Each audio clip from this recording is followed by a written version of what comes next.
qaar ka mid ah odayaasha ka soo jeeda deegaanka Axmed Dhagax ee hoos yimaada magaalada Hargeysa ayaa waxa ay si weyn u dhaliileen doorashadii Muuse Biixi ee xisbiga kulmiye ku doorteen inuu u noqdo musharaxa mustaqbalka ee madaxweynaha Somaliland doorashooyinka fooda nagu soo haya iyo waliba madaxweyne ku-xigeenka Cabdiraxmaan Saylici.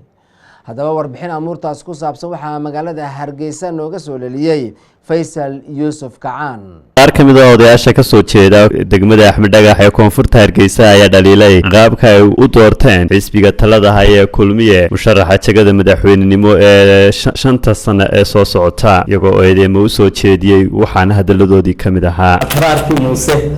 ee shalayto ee maadradii kaga hadlayay waxaan leeyahay reer Somaliland ay soo wata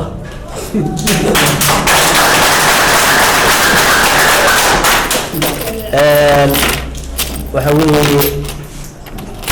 raka faqay rafiiq nimatihiin kala laga reebay noolaan laga rabin inda lagama sira isbigi kulmiye ka dhigay Muuse sida beeshana waxay leedahay dareenkeedu waa arkaysan halka uu marayo dawladda reer Somaliland waxaan leeyahay waa arkayseen xulashadii ku dhacday xaglatus isagana waa beesha bulshada oo ka tacsiinayna xulashadii ummadda reer Somaliland madaxweyne waxba oran maayo meel wanaagsan buu dhigay waxba ma oranayo anigu madaxweynaha